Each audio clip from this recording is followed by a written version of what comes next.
There's a certain kind of movie idea that keeps coming back every few years. It changes setting, it changes tone. Sometimes it's a musical, and sometimes it's a comedy, and sometimes it's darker. But it's always asking the same question. How far are you willing to go to succeed? How to Make a Killing isn't really inventing that question. We've seen it in business comedies, we've seen it in corporate satire, we've seen it in much darker films. Whether it's how to succeed in business without really trying, or even something darker like Park Chan-wook's No Other Choice. The structure is familiar. Remove all the obstacles standing between you and the life you want. And this movie just makes the obstacles family, and honestly, that's what makes it interesting right now. Because culturally, we're in a moment where success stories don't feel inspiration anymore. They feel engineered. People don't talk about climbing ladders. They talk about beating systems, outmaneuvering systems, escaping systems. So a movie where someone literally eliminates the human barriers between them and wealth isn't shocking. It's recognizable satire. You're not watching a villain origin story. You're watching ambition take to its logical extreme. And the movie knows that, and that's why it plays funny at first. This is a fun movie. I had a good time the entire runtime. It's tongue-in-cheek, it's playful. Glenn Powell plays it light and charming in a way that makes you forget what the character is actually trying to do. You're laughing more than you probably should be, and the cast leans into the tone. And Margaret Qualley, who I'm convinced currently has the best agent in Hollywood because she is somehow in everything, matches that absurdity perfectly. And everyone understands the assignment. This is satire. It's buzzkill comedy because something happens where the movie stops feeling like a joke and the audience realizes what they've been enjoying.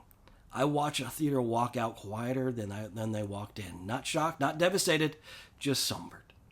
And that reaction is the whole movie. If you go into this expecting a straight comedy, you're probably going to enjoy it, but it feels strange afterwards because the film keeps inviting you to laugh at terrible behavior, and you do. But then it refuses to release you with a clean punchline.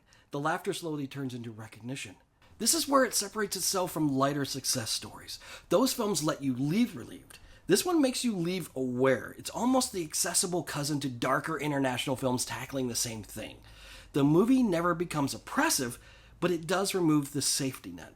You're entertained, and then you realize what you were entertained by. Glenn Powell's character is doing awful things, yet the movie carefully positions you to stay with him emotionally. Part of that is charm, part of that is perspective, and part of it is the way the family is portrayed. Most of the people standing in his way are pretentious, arrogant, exaggerated versions of privilege. The film makes them easy to dismiss, and that's deliberate because it asks a dangerous question. If people in your way are terrible, does that justify removing them?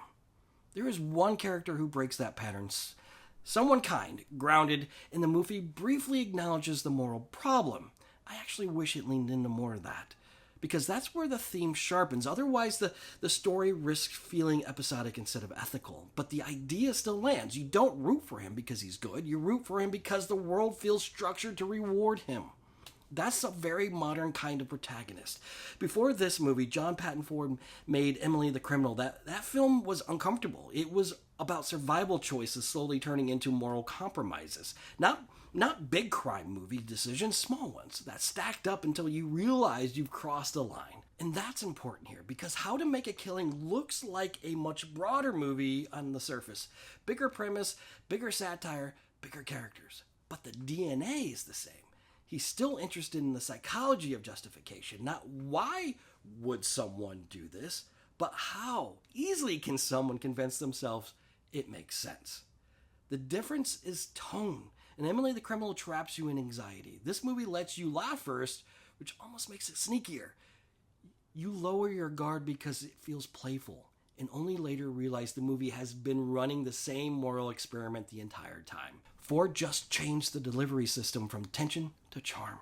So if you liked Emily the Criminal, studied rationalizing, this feels like the social satire version of the same idea. Glenn Powell as Beckett Redfellow is doing something very specific here. He's not playing the character as sinister, he's playing him as reasonable.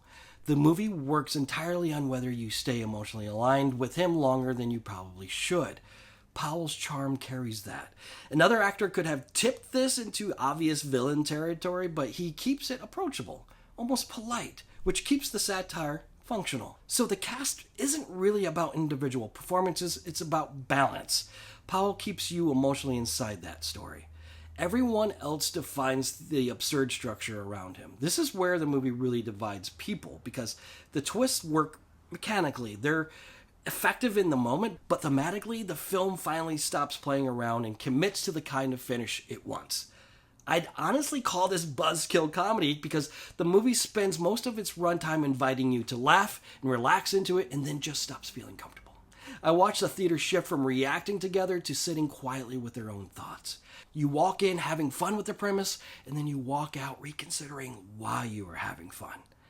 I don't think it's a great film, but I do think it's an effective one. It's entertaining, accessible satire that leaves you thinking a little bit more than you expected to. Probably a future guilty pleasure for a lot of people, but the performances carry it. The tone keeps you engaged, and even when the theme doesn't land as hard as it could, the question sticks. What kind of life are you actually trying to have? Because if the destination costs everything, was it ever a success? That's my thoughts on How to Make a Killing, and I appreciate you going on this film journey with me. And as always, be real. Until then, I'm sure you'll make a killing.